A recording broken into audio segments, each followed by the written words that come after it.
శ్రీకృష్ణుడు కురుసభలో ప్రవేశించి తన యొక్క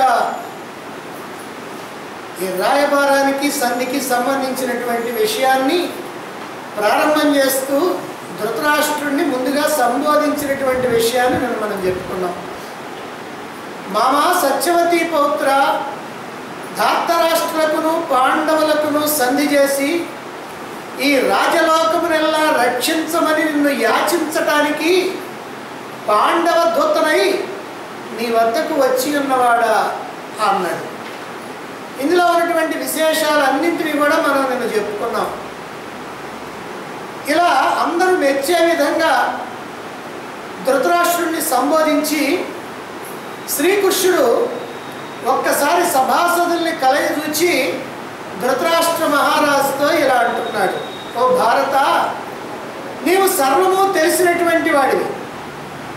ఇప్పుడు ఈ భరతఖండములో ఉన్నటువంటి రాజవంశాలన్నింటిలోనూ ఉత్తమోత్తమైనటువంటిది ఈ కురువంశం, చాలా శ్రేష్టమైనది. ఎందుకంటే దయ, జాలి, కరుణ, ఓర్పు, రుజుత్వం, సత్యం మొదలైనటువంటి సద్గుణాలన్నీ కూడా ఈ కురువంశంలోనే ఉన్నాయి. అటువంటి వంశంలో జన్మించినటువంటి నీవు ఈ వంశ కీర్తిని నిలబెట్టాల్సినటువంటి ధర్మం ఉంది. కాబట్టి నువ్వు అనుచితమైనటువంటి కార్యాల వైపు నడవకూడదు. అలా గనక నడిచినట్లయితే ఎంతో మహాత్ములైనటువంటి వాళ్ళు, ఈ వంశంలో జన్మించినటువంటి వాళ్ళు నిలుపుకుంటూ వచ్చినటువంటి కీర్తిని చెడగొట్టినటువంటి వాడి అవుతాం. ఈ వంశంలో వాళ్ళు ఎవరైనా సరే సరైనటువంటి మార్గంలో కనుక నడవకపోయినట్లయితే వాళ్ళని మంచి మార్గంలో నడిపించాల్సినటువంటి బాధ్యత కూడా నీదే. దుర్యోధనుడు మొదలైనటువంటి నీ కుమారులు లోభానికి లొంగిపోయారు, మర్యాదను అతిక్రమించారు, ధర్మాధర్మాలను వెనక్కి నెట్టారు, సన్నిహితమైనటువంటి బంధువులతో కూడా హీనంగా ప్రవర్తిస్తూ ఉన్నారు. నీకు ఆ విషయాలన్నీ కూడా చక్కగా తెలుసు. ఈ ప్రమాదకరమైనటువంటి ఆపద కౌరవుల్లోనే పుట్టింది. దీనిని కనుక నిర్లక్ష్యం చేసినట్లయితే భూమండలం మొత్తం కూడా సర్వనాశనం అయిపోతుంది. నీవు కనుక తలుచుకుంటే ఈ ఆపదని నివారించవచ్చు. ఉభయపక్షాల మధ్య సంధిని కూర్చి నీవు ఈ రాజలోకాన్ని రక్షించాల్సినటువంటి బాధ్యత ఇప్పుడు నీ మీద ఉంది. సంధి చేయటం అనేటువంటిది అసాధ్యమని నేను అనుకోవటం లేదు, అది సాధ్యమే. ఎలా అంటే నీవు నీ కుమారుల్ని నివారించు, నేను పాండవుల్ని నియంత్రిస్తాను. మనమిద్దరము గనక ఈ విషయంలో జోక్యం చేసుకున్నట్లయితే కురు పాండవుల మధ్య సంధి జరుగుతుంది. ఇలాగనే చేసినట్లయితే నీవు, నీ కుమారులు, పాండవులు అందరూ కూడా క్షేమంగా ఉంటారు. పాండవులతో వైరం మంచిది కాదు ఓ మహారాజా. పాండవులను కనుక నీవు ఆదరిస్తే ఆ పాండవులు నీకు సహాయంగా నిలుస్తారు. మహాత్ములైనటువంటి పాండవుల చేత నీవు రక్షింపబడుతూ ఉంటే దేవతలతో కూడినటువంటి దేవేంద్రుడు కూడా నిన్ను ఎదిరించలేడు. ఇక మామూలు రాజుల సంగతి చెప్పాలన్నా, భీష్ముడు, ద్రోణుడు, కృపాచార్యుడు, అశ్వత్థామ, దుర్యోధనుడు, దుశ్శాసనుడు, కర్ణుడు, బాహ్లికుడు, సోమదత్తుడు, భూరిశ్రవుడు, సైంధవుడు, వివింశతి, వికర్ణుడు, యుధిష్ఠిరుడు, భీమసేనుడు, అర్జునుడు, నకులుడు, సహదేవుడు, సాత్యకి, యుయుత్సుడు, వీళ్ళందరూ ఉంటే ఇక వీళ్ళతో యుద్ధం చేసేటువంటి బుద్ధిహీనుడు ఈ లోకంలో ఎవరుంటారు? కౌరవ పాండవులతో కూడినటువంటి నీవు ఈ సమస్త లోకాన్ని కూడా పరిపాలించడానికి సమర్థుడిగా అవుతావు, శత్రువులకి అజేయుడు అవుతావు. అలా కాకుండా యుద్ధమే కనుక వచ్చిందా సర్వనాశనం జరుగుతుంది. అందరూ నశించిన తర్వాత నీవు మాత్రం సాధించేదేముంటుంది? ఒకవేళ యుద్ధంలో పాండవులే మరణించినా లేక కౌరవులే మరణించినా నీవు మాత్రం సుఖపడేటువంటి అవకాశం లేదు. యుద్ధాన్ని గురించి ఆలోచిస్తే కురు పాండవులే కాదు, ఈ సమస్త రాజలోకము కూడా నశించిపోతుంది.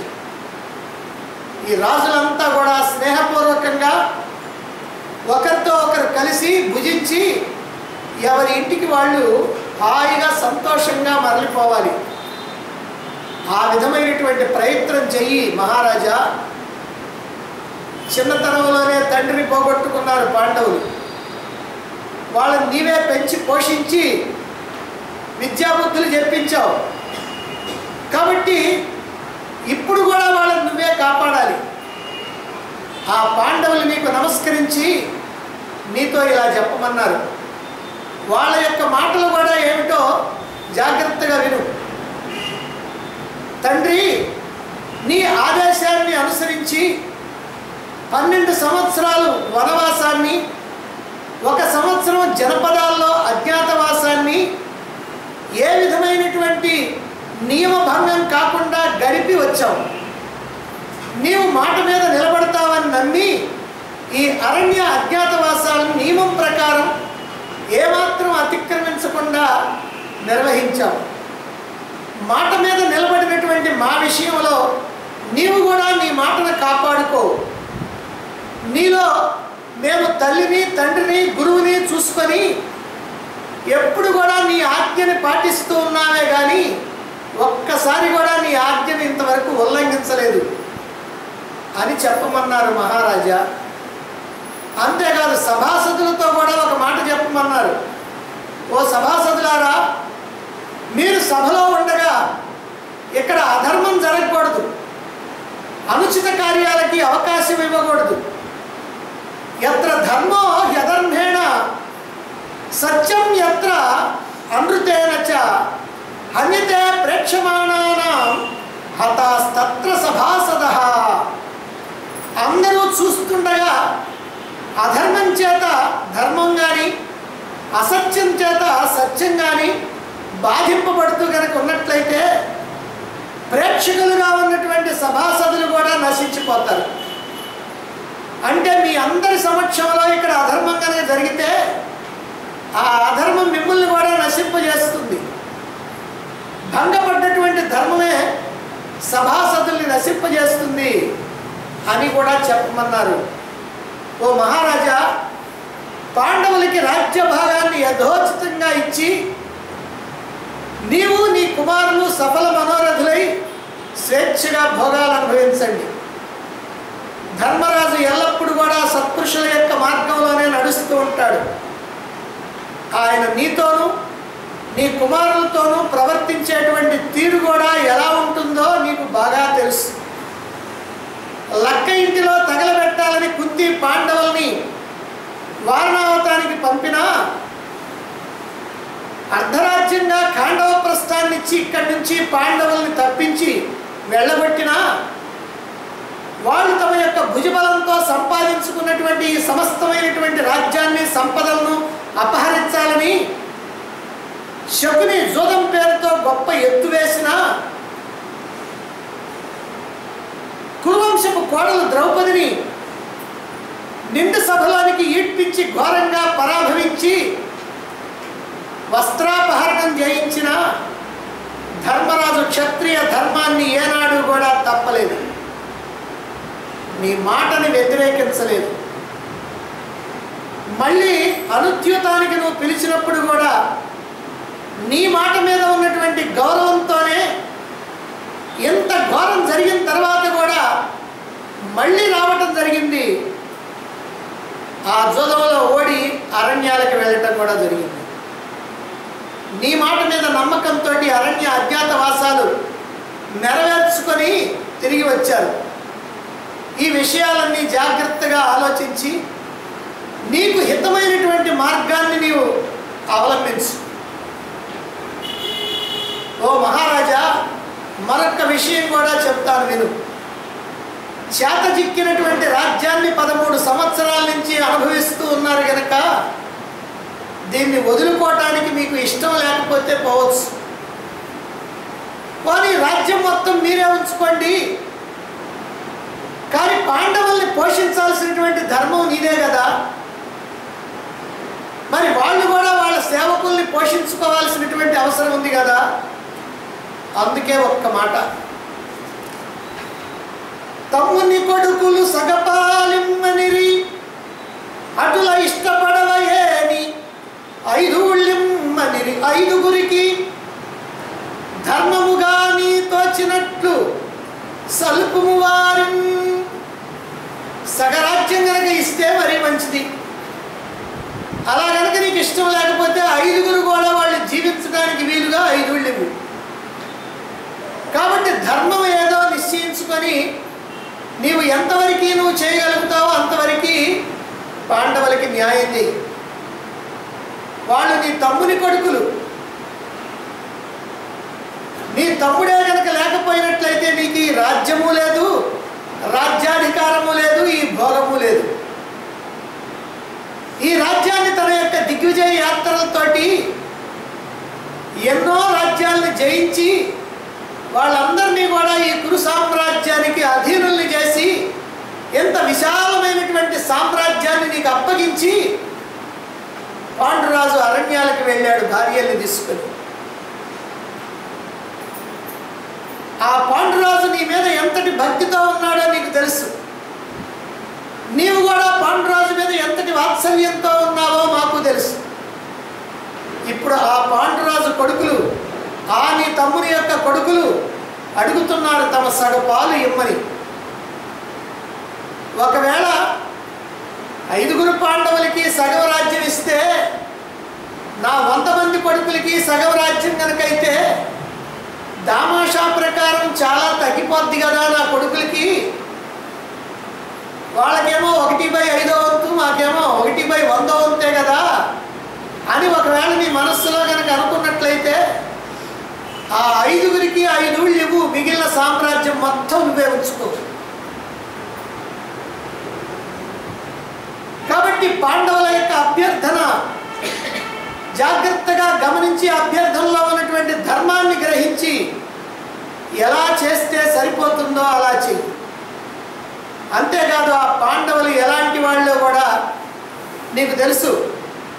పతితులుగారు నీ ఎడల భక్తులు, శుంఠలుగారు విద్యలం చతురులు, మంచివారు నృపసంతతి కింతలలోని నాల్కలు, అచ్యుతునికి కూర్చువారు రణశూరులు, పాండవులట్టివారు ఈ గతి అతిథీనులై అడగగా ఇక ఏటికి సంశయింపగన్. ఎలాంటి వాళ్ళు? పతితులు కాదు, నీకు భక్తులైనటువంటి వాళ్ళు. నువ్వు ఏమి చెప్తే దాన్ని ఆచరించినటువంటి వాళ్ళు. పోండయ్యా వారణావతానికి అని లోపల మనస్సులో వాళ్ళని తగలబెట్టాలని ఉద్దేశం పెట్టుకొని వాళ్ళని పొమ్మన్నా మారు మాట్లాడకుండా వారణావతానికి వెళ్ళారు కుంతి పాండవులు. సరే రాండయ్యా మీరు ద్రౌపదిపురం నుంచి అంటే వచ్చారు. సరే అర్ధరాజ్యంగా ఖాండవ ప్రస్తుతిస్తున్నాం పోండయ్యా అంటే మళ్ళీ పోయారు. జూదానికి రాండయ్యా అంటే మళ్ళీ వచ్చారు. ఓడిపోయి అంతా గందరగోళం అయిపోయిన తర్వాత మీ రాజ్యం మీకు ఇస్తున్నాం పోండి అంటే తీసుకొని పోయారు. మళ్ళీ దారి మధ్యలోనే మీరు రాండి, మళ్ళీ జూదమాడండి, అరణ్య అజ్ఞాతవాసాలు పడంగా పెట్టారంటే మళ్ళీ వచ్చారు. అరణ్య అజ్ఞాతవాసాలు చేసి వచ్చారు. ఈ ప్రకారంగా మీరు మనస్సులో ఏ రకమైనటువంటి దుర్మార్గం పెట్టుకొని వాళ్ళని రమ్మంటే వచ్చారు, పొమ్మంటే పోయారు. ఏనాడు కూడా నీ మాట జవదాటి ఎరగరు. అదిగో అటువంటి వాళ్ళు పాండవులు, నీ ఎడల భక్తులు. అలాగే సకల విద్యల్లో చతురులైనటువంటి వాళ్ళు. ధర్మంలో ధర్మరాజు, బలంలో భీముడు, పరాక్రమంలో అర్జునుడు, అందంలో నకులుడు, పాండిత్యంలో సహదేవుడు. ఈ ప్రకారంగా అన్ని విద్యల్లో ఆరితేరినటువంటి వాళ్ళు పాండవులు. అంతేకాదు చాలా మంచివారు, ధర్మాత్ములైనటువంటి వాళ్ళు. నీ కొడుకులు వాళ్ళని చంపడానికి ఎన్ని పన్నాగాలు బండినా, వాళ్ళని ఎన్ని ఇబ్బందులు పెట్టాలని నువ్వు ప్రయత్నం చేసినా, ఏనాడు కూడా నీకు అపకారం తలపెట్టాలని, కనీసం దుర్యోధనుడికి అపకారం తలపెట్టాలని కూడా ఏనాడు అనుకోలేదు, ఏమీ చేయలేదు. మీరు చేసినటువంటి అపకారాలను తప్పించుకోవటం ఎట్లా అని ఆలోచించుకోనిన్నారే కానీ మీకు అపకారం తలపెట్టాలని ఏనాడు కూడా భావించలేనటువంటి మంచివాళ్ళు. నృపసంతతికి తలలోని వారు. రాజులందరూ కూడా ధర్మరాజుని ఎందుకు ఇష్టపడుతున్నారు అంటే ఆయన తలలో నాలుక లాంటి వాడు. అసలు తలలో నాలుక ఏమిటి? నాలుక ఎక్కడన్నా తలలో ఉంటుందా ఎవరికన్నా? నాలుగు ఉండేది నోట్లోనే. పైగా ఎక్కడ ఉంటుందని అంటే లోపల 32 పళ్ళు ఉన్నాయి. పైన 16 కింద 16. ఆ 2 పై పళ్ళు కింద పళ్ళ మధ్యలో ఉంటుంది నాలుక. ఈ శరీరంలో ఉన్నటువంటి అన్ని అవయవాల కంటే గట్టివి పళ్ళు. ఈ శరీరంలో ఉన్న అన్ని అవయవాల కంటే మెత్తటిది నాలుక. గట్టి పళ్ళ మధ్య మెత్తటి నాలుక. ఎంత జాగ్రత్తగా ఉండాలా! ఎప్పుడు కూడా పంటికి ప్రమాదం లేదు, నాలుకే ప్రమాదం. ఆ రెండింటికి ఏదైనా కానీ పోరాటం వస్తుంది. ఒక్కసారి అట్లా కొరికిందానంటే ఈ నాలుక పడేటువంటి బాధ ఎంత ఉంటుందో నాలుగు కొరుక్కున్న వాళ్ళకి తెలుస్తుంది. కానీ నాలుక ఎంతో ఓర్పుతోటి, ఎంతో తెలివితోటి ఈ గట్టి పళ్ళ మధ్య జాగ్రత్తగా తనను కాపాడుకుంటూ అలా ఉంటుంది. అందుకని అలా ఎవరైతే ఓర్పుతోటి ఉంటారో, జాగ్రత్తగా ఉంటారో, ఇతరులు ఎటువంటి దుర్మార్గులైనా సరే వాళ్ళు మాత్రం ఏ దుర్మార్గం లేకుండా ఆ దుర్మార్గాల నుంచి తప్పించుకోవడానికి ప్రయత్నం చేస్తూ ఉంటారో వాళ్ళని తలలో నాలుకలు అంటారు. అందుకనే పాండవుల్ని నృపసంతతికి తలలోని నాలుకలు అని ఇక్కడ చెప్తూ ఉన్నారు. అలాగే అచ్యుతునికి కూర్చువారు. అచ్యుతుడు అంటే చ్యుతి లేనటువంటి వాడని అర్థం, అంటే పతనం లేనటువంటి వాడని అర్థం. అటువంటి పతనం లేనటువంటి వాడు అచ్యుతుడు శ్రీకృష్ణుడు. అదిగో ఆయనకి ఎంతో భక్తులైనటువంటి వాడు. రణశూరులు యుద్ధరంగంలో ప్రవేశిస్తే ఇక వాళ్ళని ఎదిరించగలిగినటువంటి వాళ్ళు ఎవరు లేరు. భీమార్జునులు ఇద్దరూ కూడా ఈ లోకంలో ఉన్నటువంటి మహావీరాధి వీరులైనటువంటి వాళ్ళు అందరిలోకి కూడా సుప్రసిద్ధులైనటువంటి వాళ్ళు. అటువంటి వాళ్ళు పాండవులు. ఇన్ని మంచి లక్షణాలు ఉన్నటువంటి వాళ్ళు, ఇంత నీకు భక్తులైనటువంటి వాళ్ళు, ఇలా మీకు ఏనాడు అపకారం తలపెట్టినటువంటి వాళ్ళు, మీరు ఎన్ని అపకారాలు తలపెడుతున్నా కూడా వాటిని పట్టించుకోకుండా నీకు భక్తులుగా ఉన్నటువంటి వాళ్ళు, అటువంటి వాళ్ళు అతి దీనులై అడుగుతున్నారు, అయ్యా లెక్క ప్రకారం మా రాజ్యం మాకు ఇవ్వండి, కనీసం మా రాజ్యం ఇవ్వకపోతే మేము బ్రతకటానికి వీలుగా మా 5గురికి 5 ఊళ్ళు ఇవ్వండి అని బ్రతిమాలుతున్నారు. ఎందుకయ్యా ఇంకా సంశయిస్తావు? ఈ సందర్భంలో కూడా ఇలాంటి పరిస్థితిలో కూడా ఇంకా నువ్వు ఆలోచించాలన్నా? 5గురికి 5 ఊళ్ళు ఇవ్వటానికి కూడా ఆలోచించాల్సినటువంటి అవసరం ఉందా అనేటువంటి భావనతోటి ఎంతో సౌమ్యంగా ఇక్కడ శ్రీకృష్ణుడు అడుగుతున్నాడు.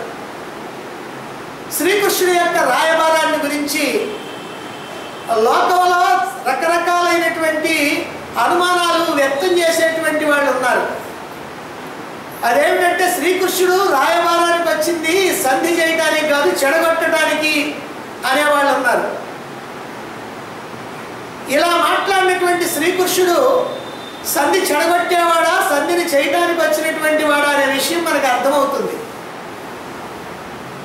ఎందుకనంటే ఎవరైనా ఏ కార్యాన్నైనా నిర్వర్తించాలంటే సామ, దాన, భేద, దండోపాయాలు 4 ఉన్నాయి. ఈ 4ంటిని కూడా వరుసగా ప్రయోగించాలి. అందుకనే సామంగా చెప్పదలుచుకున్న మాటలన్నీ చెప్పాడు.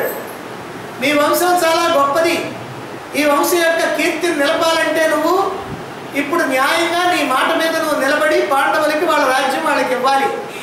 పాండవులు నీకు సహాయులుగా ఉంటే నిన్నెవరు కూడా ఏమీ చేయలేరు, ఈ లోకం మొత్తం నీదవుతుంది అని చెప్పదలుచుకున్న మంచి మాటలన్నీ చెప్పాడు. ఇది సామం. రెండోది దానం.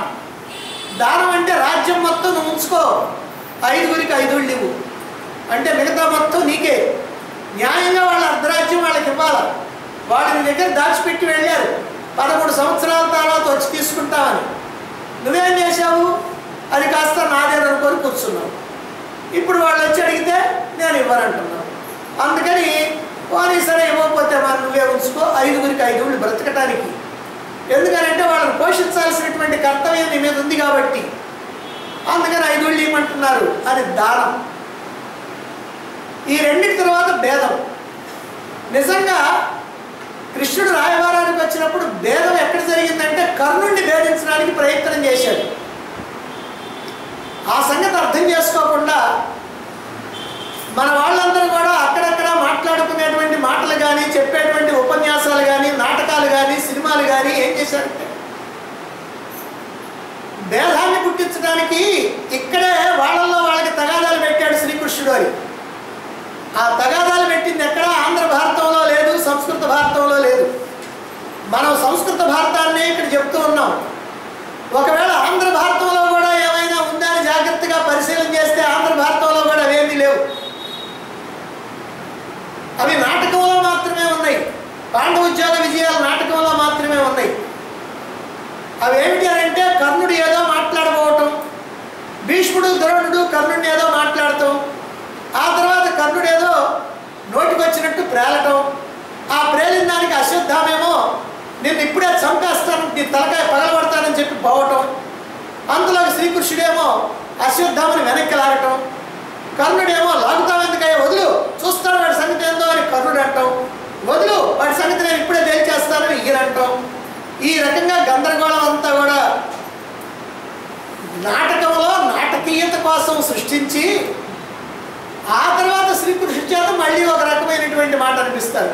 బావా నీ కొలువు కోటమదేమో గాని క్రమక్రమముగా రణకోటమగుచున్నదేలనయ్యా, నా చెప్పబోవు మాటలు ఆలకించమని చెప్పి ఇక్కడ మళ్ళీ 4 పద్యాలు ఉన్నాయి. ఇలా నాటకాల్లో మాత్రమే ఈ రకమైనటువంటి గందరగోళాలు ఉన్నాయి కానీ నిజంగా శ్రీకృష్ణుడి యొక్క రాయబారంలో ఏమీ లేదు. నిజంగా కర్ణుడు కూడా అంతగా ఏమి మాట్లాడలేదు, దుర్యోధనుడు కూడా ఎక్కువ మాట్లాడలేదు, ఒక్కసారే మాట్లాడాడు. ఆ ఒక్కసారి మాట్లాడింది ఏమిటో ఇప్పుడు మనకు వస్తుంది, అది మనం తెలుసుకుంటాం. కాబట్టి నిజంగా శ్రీకృష్ణుడు సామ దాన భేద అనేటువంటి 3 ఉపాయాలు విఫలమైపోయిన తర్వాతనే దండోపాయాన్ని ప్రకటించడం జరిగింది.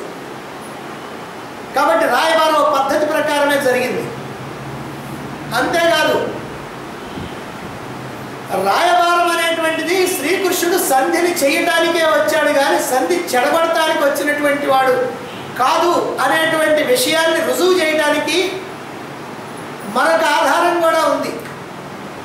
అంతా అయిపోయిన తర్వాత ద్రోణాచార్యుడు దుర్యోధనుడితో ఒక మాట అంటాడు, నాయనా దుర్యోధన, యుద్ధానికి మేము భయపడి నిన్ను సంధి చేసుకోమని అంటం లేదు, నువ్వేమనుకుంటున్నావో మాకు తెలియదు.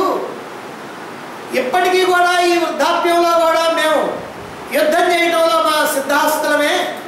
భీష్ముడు కానీ నేను కానీ కృపాచార్యుడు కానీ ఎవరు వెనకాడేటువంటి వాళ్ళం కాదు. కాకపోతే ఒకందుకు చెప్తున్నాం, నువ్వు ఇంకా వయసులో ఉన్నటువంటి వాడివి, అనుభవించాల్సినటువంటివి ఇంకా చాలా ఉన్నాయి నీకు. ఇప్పటికి అనుభవించినటువంటివి కొన్నే ఉన్నాయి భోగాలు. కాబట్టి యుద్ధం కనుక జరిగితే అది మరణం కనుక వస్తే ఆ మరణం మాకు శ్రేయస్కరమే కానీ నీకు మాత్రం మంచిది కాదు. ఎందుకంటే మాకు వయసు అయిపోయింది కనుక ఎట్లాగూ మేము చావాలి కనుక యుద్ధంలో కనుక సరిపోతే మాకు వీర మరణం, వీర స్వర్గం లభిస్తుంది. నువ్వు మాత్రం ఇంకా చాలా కాలం జీవించి అనేకమైనటువంటి భోగాలు అనుభవించాల్సినటువంటి వాడి.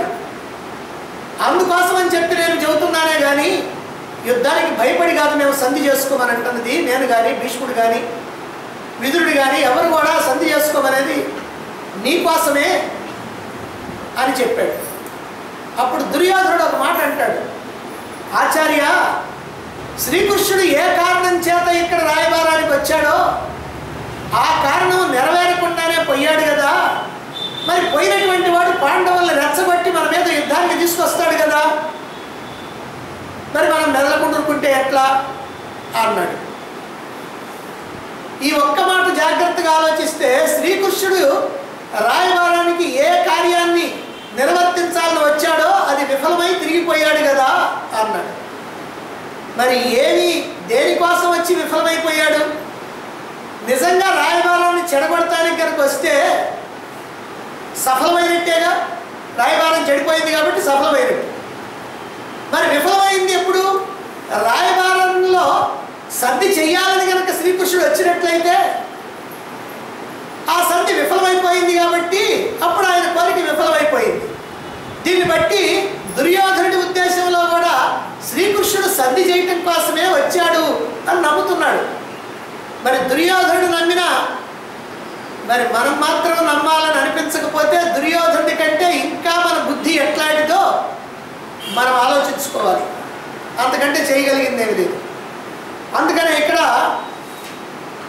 ధర్మాత్ములైనటువంటి వాళ్ళు పాండవులు కనుక అదిగో ఆ పాండవులకి అయ్యా నీవు ఏమైతే ఇవ్వదలుచుకున్నావో అది ఇవ్వు, సంధి చేసుకో అని ఎంతో సామంగా ఆ తర్వాత దానంగా చెప్పడం జరిగింది.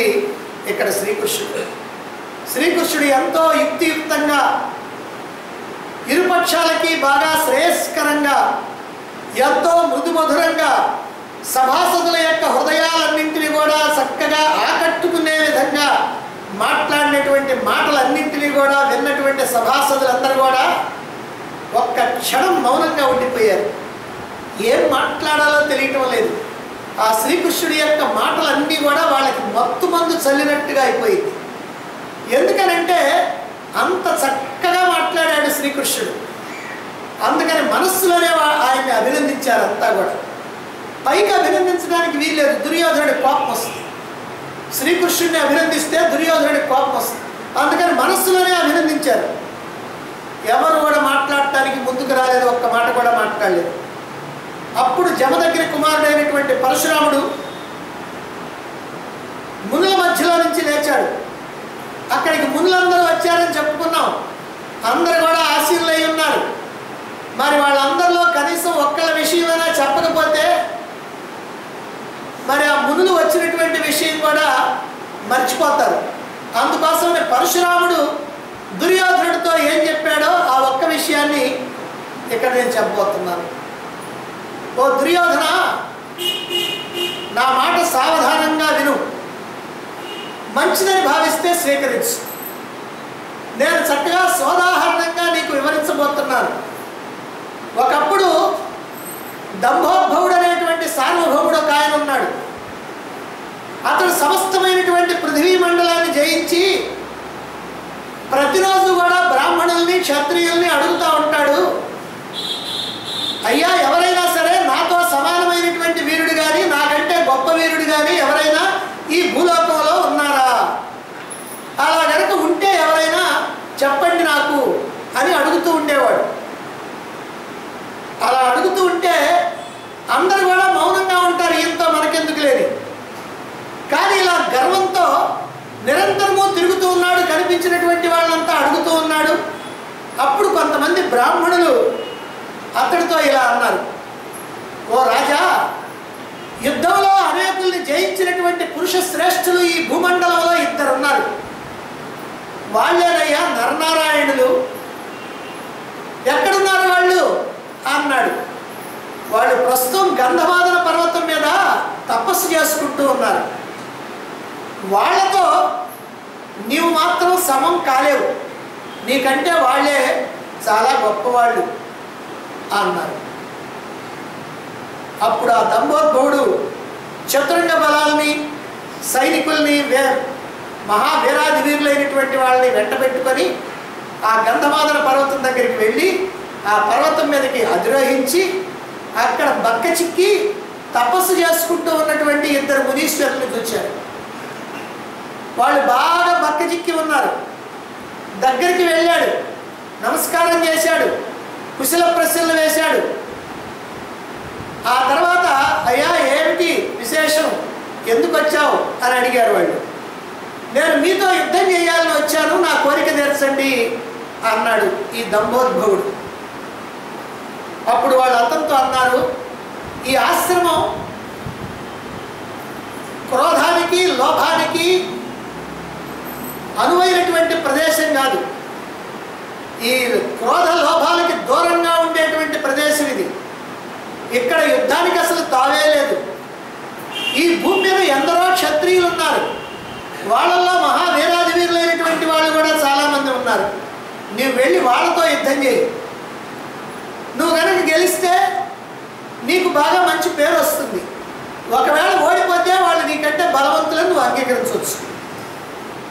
కాబట్టి అలా యుద్ధం చేయడానికి అనుకూలమైనటువంటి వాళ్ళు ఎవరైతే ఉన్నారో వాళ్ళతో యుద్ధం చేయి, కానీ తపస్సు చేసుకునేటువంటి మాతోటి ఎందుకయ్యా యుద్ధం అన్నాడు. అప్పుడు ఇతడు అన్నాడు, నాకు యుద్ధమే కావాలి. నాకు ఏం చెప్పారంటే మీరిద్దరే ఈ లోకంలో బలవంతులని చెప్పారు. కాబట్టి బలవంతులతో యుద్ధం చేయాలి, కానీ బలహీనులతో యుద్ధం చేస్తే ప్రయోజనం ఏముంది? ఎప్పటికే నేను ఈ భూలోకంలో ఉన్నటువంటి శక్తులు అందరితో యుద్ధం చేశాను, కాబట్టి మీతోటే యుద్ధం చేయాలి అన్నాడు. అప్పుడు నరుడు అంటున్నాడు, ఓ యుద్ధ కాముక, సరేరా యుద్ధం చేద్దు కానీ నీ ఆయుధాలన్నీ తీసుకో అంటూ అక్కడ ఉన్నటువంటి గుప్పెడు గడ్డి పోచల్ని చేత్తో పట్టుకున్నాడు. అక్కడ గడ్డి పోచలు ఉంటే వాటిని చేత్తో పట్టుకొని రావయ్య యుద్ధానికి నీ ఆయుధాలు తీసుకొని రా అన్నాడు. దాంతో దంభోద్భవుడు సైన్యాన్ని వెంట పెట్టుకొని ఆ నరుణ్ణి చంపాలనేటువంటి ఉద్దేశంతో అన్ని వైపుల నుంచి కూడా బాణవర్షం కురిపించాడు. ఈ నరుడు ఆ గడ్డి పోచలతోటే ఆ బాణాలన్నింటినీ కూడా చెల్లాచెదరు చేశాడు, చిన్నాభిన్నం చేశాడు. ఆ తర్వాత ఐషీకం అనేటువంటి అస్త్రాన్ని ప్రయోగించి ఆ దంభోద్భవుడి యొక్క సేనలో ఉన్నటువంటి వీరుల యొక్క ముక్కులు చెవులు అన్నిటినీ ఛేదించాడు. దాంతో ఆ దంభోద్భవుడు గర్వం కాస్త అడిగిపోయి ఆ ముని యొక్క పాదాల మీద పడి శరణు కోరాడు. అప్పుడు నరుడు అన్నాడు, ఓ రాజా, నేటి నుంచి నువ్వు బ్రాహ్మణుల యొక్క శ్రేయోభిలాషులై ధర్మాత్ముడివై ఉండు, చక్కగా ప్రజల్ని పరిపాలన చేస్తూ ఉండు, ధర్మాన్ని తప్పకుండా ఉండు. ఇలా గనక ఉన్నట్లయితే నీకు శుభం జరుగుతుంది అన్నాడు. అంతేకాకుండా ఇలాంటి సాహసం ఎప్పుడూ చేయకు, ఎవరిని ఆక్షేపించవద్దు. నీకంటే ఎక్కువ వారైనా, నీతో సమానులైనా, నీకన్నా తక్కువ వారైనా ఎవరిని కూడా అధిక్షేపించి తేలిగ్గా మాట్లాడి వాళ్ళని నొప్పించవద్దు. ప్రజల్ని కన్నబిడ్డల్లాగా పాలించు అని చెప్పాడు. దానితో ఆ రాజు ఆ మహాత్ముల యొక్క పాదాలకు నమస్కరించి తన యొక్క రాజ్యానికి వెళ్ళి ధర్మ పరిపాలన గావించాడు. అలా నరుడు గొప్ప కార్యాన్ని అవలేలగా 4 గడ్డి పరకలు పట్టుకొని అవలేలగా ఆ దంభోద్భవుడిని ఓడించడం జరిగింది. ఓ దుర్యోధన, ఆ నరుడేనయ్యా అర్జునుడు. ఆ నరుడి కన్నా గొప్పవాడైనటువంటి నారాయణుడే ఇదిగో ఈ శ్రీకృష్ణుడు. కాబట్టి అర్జునుడు గాంధీవాన్ని పట్టుకొని రాకముందే నీవు అభిమానాన్ని విడిచిపెట్టి అర్జునుడితో చేరిపో, పాండవులతో సంధి చేసుకో. అంతేకాదు, నీకు ఇంకొక విషయం కూడా చెప్తున్నాను. అర్జునుడి దగ్గర కాకుతీరం, శుకం, నాకం, అక్షి సందర్శనం, సంతానం, నర్తకం, ఘోరం, అస్యమోదరం అనేటువంటి 8 బ్రహ్మాండమైనటువంటి అస్త్రాలు ఉన్నాయి. దివ్యాస్త్రాలు, దేవతలు ప్రసాదించినటువంటి అస్త్రాలు. వాటి నుంచి తప్పించుకోవటం ఈ లోకంలో కానీ ముల్లోకాల్లో కానీ ఎవరికి కూడా సాధ్యమయ్యేటువంటి పని కాదు. ఈ 8 అస్త్రాల్లో ఏ అస్త్రాన్ని అర్జునుడు ప్రయోగించినా ఎదురుగా ఉన్నటువంటి శత్రువు మరణించవలసిందే, ఇక దానికి తిరిగే లేదు. ఈ ముల్లోకాల్లో ఎవరు కూడా ఈ అస్త్రాలను ఎదుర్కోలేరు. ఈ విషయం కనుక నీకు అర్థమైనట్లయితే, నా మీద సందేహం కనుక లేకపోయినట్లయితే పాండవులతో సంధి చేసుకో అన్నాడు. అలా చెప్పిన తర్వాత పరశురాముడు, ఎందుకనంటే పరశురాముడు అక్కడ ఉన్నటువంటి భీష్ముడికి గురువు, ద్రోణాచార్యుడికి గురువు, కర్ణుడికి గురువు. అంతేకాదు, ఆయన అనేకమైనటువంటి కల్పాల నుంచి ఉన్నటువంటి వాడు, అనేకమైనటువంటి యుగాల నుంచి ఉన్నటువంటి వాడు. అటువంటి పరశురాముడు ఇలా దుర్యోధనుడికి నచ్చజెప్పిన తర్వాత మళ్ళీ నారదుడు, కణ్వముని వాళ్ళందరూ కూడా వేరు వేరు గాథల్ని చెప్పి అహంకారాన్ని వదిలిపెట్టి సంధి చేసుకో అని చెప్పారు. ఇలా వాళ్ళు చెప్పిన తర్వాత ఇప్పుడు శ్రీకృష్ణుడికి సమాధానం చెప్పాల్సినటువంటి వాడు ధృతరాష్ట్రుడి కనుక మరి ధృతరాష్ట్రుడు ఏమి సమాధానం చెబుతున్నాడు అనేటువంటి విషయాన్ని మనం రేపు తెలుసుకుందాం.